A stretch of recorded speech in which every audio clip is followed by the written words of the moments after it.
I have a regret that keeps playing in my mind that if I could go back to the beginning about 3 years ago, I would have focused a lot more on CI and less on reading. And the main purpose of this person's post is that speaking is very difficult for them, and they are quite frustrated with how difficult it is to use the things that they've acquired in Spanish. If they sort of felt like they were literally depressed about their language learning for a week or two because of how difficult it was to start to output even after a lot of immersion. Sure. If they could redo it, they would want to start converting things into output much earlier right from the get-go. Even if there's a accent trade-off or something like that, they really just want it to be not as difficult. And the other question is, I wanted to ask for feedback regarding outputting. I'm at the stage where I understand a lot of my immersion content comfortably and want to start speaking, but it doesn't come as easily as I would have expected or hoped. What is your advice to reduce this friction and make outputting less daunting or horrible? Yeah. You want to go full on with it? Yeah. So as I mentioned, we have been focused on this output transition for the past 6 months or so with a lot of our clients. And in my own experience with the output transition, I had a hard time with it. I had this expectation that, I've spent so much time with Spanish, it should be easy for me to just start speaking. And there are examples of people who have made that transition, who literally woke up one day and spoke fluently for the first time, and they weren't perfect, but they could speak and be relatively comfortable. It wasn't a halting, stuttering mess. Right, exactly. And so I think we in the community have looked at these folks as our, for lack of a better term, idols or expectation. Like, we are going to be the same as this person if we just stick with it long enough. And in my experience so far, those folks are exceptions. Yes, it does happen. There are documented cases of it happening. But for the vast majority of people that I've talked to, even if they've spent 10 years studying their language and just getting better and better and better at it, they still have trouble being comfortable expressing themselves. And so we've sort of had to change our mindset around this to get away from this idea of just waking up one day and being fluent. What we find, though, is that one story that we do hear often is that someone will speak for the first time with a tutor, let's say, and the tutor will say, you are the best speaker of all the students that I have. But the experience of that student is, I sound terrible. And so one of the challenges of spending so much time with input, spending so much time with the language, is that you learn to hear all of your own mistakes. And that is a really demotivating thing, because every time you make a mistake, you hear it, and then you start second guessing yourself, and you start stuttering or stopping and starting, because you have an expectation of, I should be perfect. I should be able to speak the way that I can understand.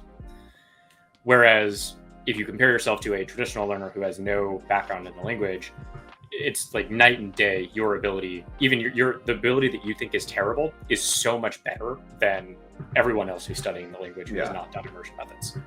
And so it's this weird dichotomy of, I am really, really good at this compared to the rest, and I'm really, really bad at it compared to what I expect to be. And so learning to accept that and deal with it is kind of part of this process. And so one of the things that we've really been prioritizing is, how do we get people through that awkward phase as quickly as possible? What is the right balance of activities? How do we push them to do things that they don't necessarily want to do because they feel uncomfortable? How do you make it easier for these things to come to mind?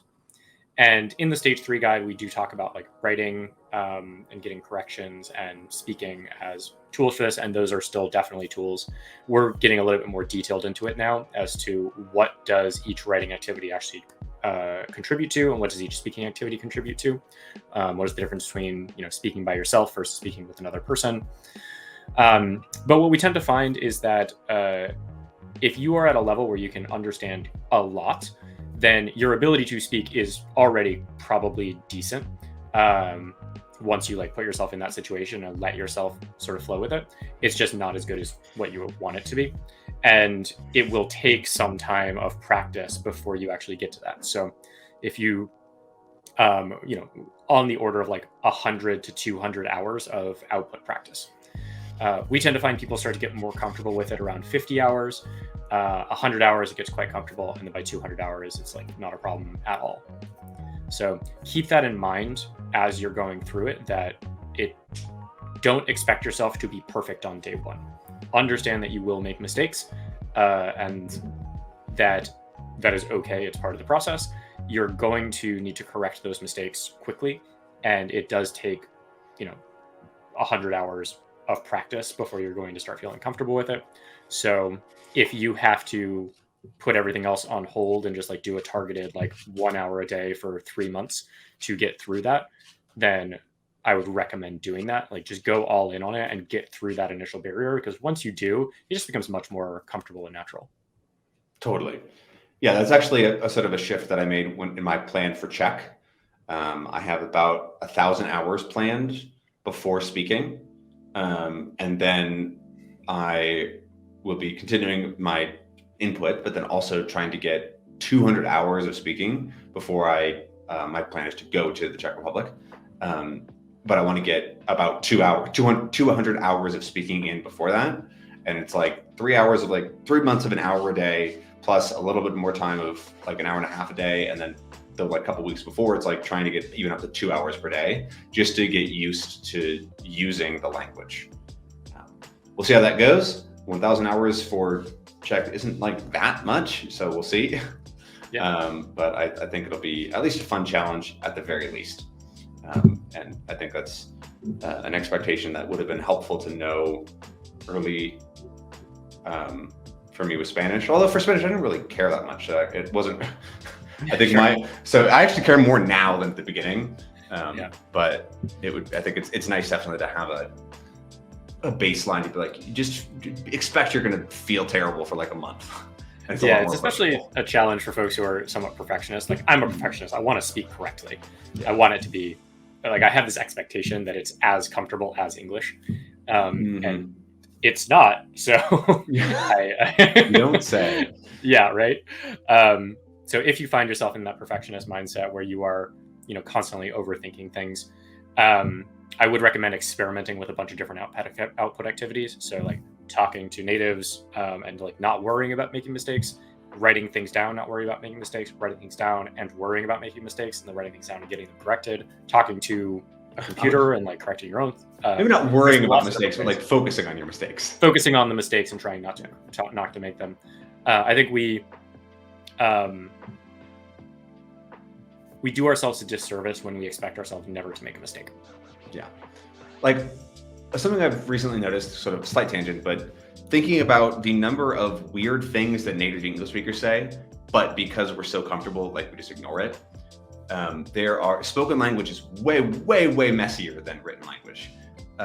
Even like sometimes during our meetings, I might drift off and be focusing on how people are constructing sentences instead of actually the meaning. But like I'll notice, they start with this construction, they end with this construction. Written, that would make literally no sense, but I'm following along because we're like we're working together, right? The conversation is two people working together. But I think that is like not expected in a foreign language as much sometimes.